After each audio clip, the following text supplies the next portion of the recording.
langkah-langkah kesuksesan dan kesejahteraan dalam naungan Al-Quran dan hadis Nabi Muhammad sallallahu alaihi wasallam. Allah Subhanahu wa taala berfirman dalam surah Al-Kahf di ayat ke-32. A'udzu billahi minasyaitonir rajim. Bismillahirrahmanirrahim.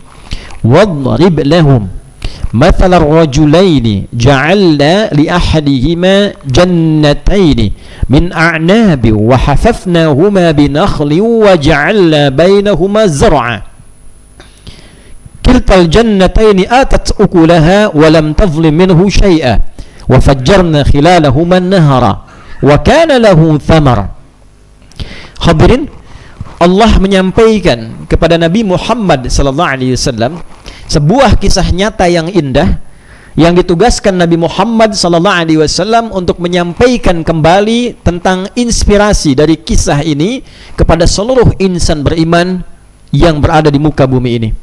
Allah mengatakan, "Wadrib lahum," ya Muhammad sallallahu alaihi wasallam, kisahkan, sampaikan perumpamaan yang membawa inspirasi kesuksesan dan kesejahteraan sejati bagi umatmu itu tentang cerita dua orang sahabat, tentang cerita dua orang yang menjalin pertemanan, kemudian terjadi dialog.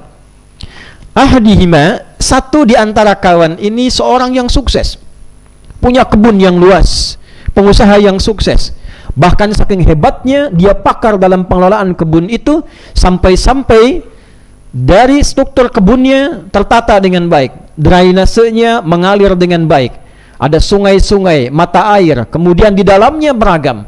Dari kebun anggur di dalam dilapisi kurma yang jumlahnya banyak, kemudian untuk menjaga kekokohan tanahnya maka ditanam pelapis-pelapis penutup tanah seperti tumbuhan kacang-kacangan dan sebagainya.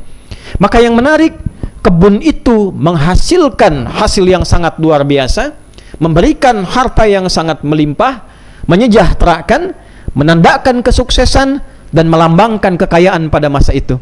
Maka apa yang terjadi? Dialog dengan temannya ini dia ajak dan dia tampilkan dengan kebanggaan, dia mengatakan, ini adalah hasil kerja kerasku, ini adalah hasil kepintaranku, ini adalah lambang kesuksesan manajerialku yang menampilkan kesuksesan yang sangat luas, yang walaupun sampai kiamat ini akan tetap bertahan. Walaupun aku pulang, meninggal, kemudian kembali kepada Tuhan, aku yakin walaupun kembali aku akan diberikan yang bentuk serupa, kebun yang lebih indah dengan aset yang sama.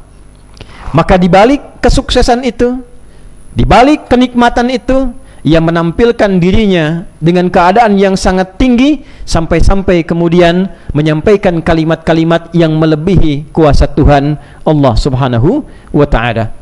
Maka yang paling menarik, kawannya ini yang hidupnya sederhana, yang dikomen tadi oleh temannya yang tadi, "Hei kawan, apa aktivitas keseharianmu? Sampai usia begini, sampai kemudian kau tumbuh seperti ini, kau tidak mendapatkan kesejahteraan seperti yang aku dapati.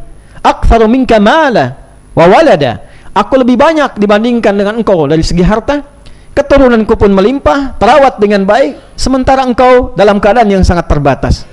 Hadirin, yang paling menarik, perhatikan jawabannya ketika memasuki ayat ke-39.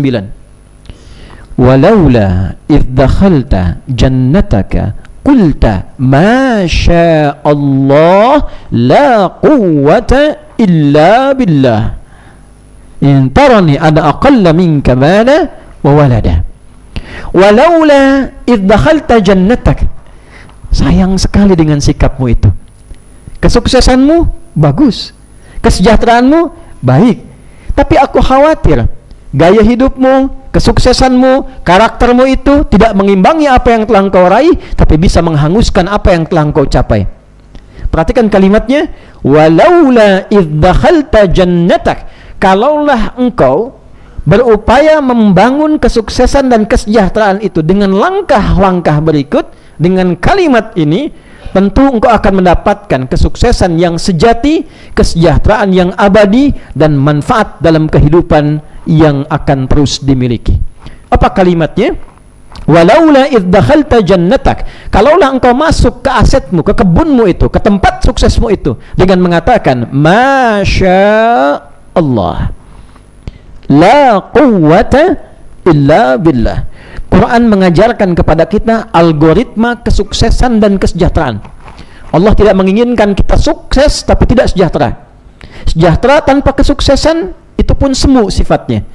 Maka kalimat pertama yang diajarkan oleh Al-Quran melalui kisah ini disampaikan pada Nabi untuk diteruskan kepada umatnya. Allah mengajarkan Masya Allah, harus terangkai algoritma bagi Anda yang ingin sukses dalam pekerjaan, sukses dalam kehidupan. Tancapkan algoritma ini pada hati kita yang paling dalam. Masya Allah. Hadirin, Masya Allah memiliki setidaknya 3 makna utama. Satu, Masya Allah adalah kalimat yang diungkapkan ketika kita mendapati, walaupun sekedar melihat, menyaksikan, apalagi meraih satu puncak kesuksesan, satu puncak kesejahteraan, satu puncak kenikmatan. Anda mendapati promosi jabatan, Masya Allah. Lihat rumah yang indah, Masya Allah. Ingin ditautkan dengan Allah, inna lillahi wa inna ilaihi rajiun. Semua milik Allah, semua akan dihisab. Tapi kita ketika mendapati itu, kita katakan Masya Allah. Masya Allah adalah ungkapan yang ditampilkan ketika kita mendapati keindahan, kesuksesan, kebahagiaan, kesejahteraan yang diraih.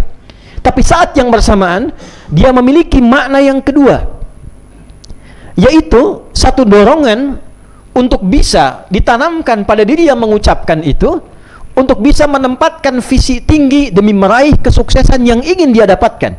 Seakan-akan kalimatnya ingin mengatakan, ketika Anda masuk bekerja, mengatakan Masya Allah, pada saat yang sama tanamkan visi. Dengan bekerja ini Anda harus sampai pada titik sukses yang paling tinggi. Optimis.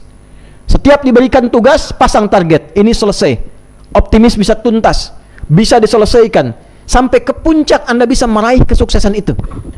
Jadi Al-Quran mengajarkan, kalau Anda ingin sukses, maka bersikaplah profesional, disiplin dalam pekerjaan, baik melakukan tugas, tanamkan integritas, bekerja dengan baik, bekerja dengan semangat, sampai itu bisa Anda raih. Kalimat Masya Allah tidak hanya mengajarkan Anda lihat gedung tinggi, Anda katakan Masya Allah, tapi makna keduanya men-challenge Anda, men-challenge kita. Kapan Anda bisa mendapatkan seperti itu? Maukah Anda bekerja untuk dapat seperti itu?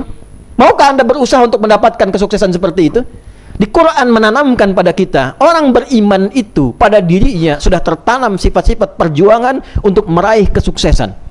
Orang-orang yang beriman tertanam algoritma kekuatan pada dirinya untuk mendapatkan kesejahteraan.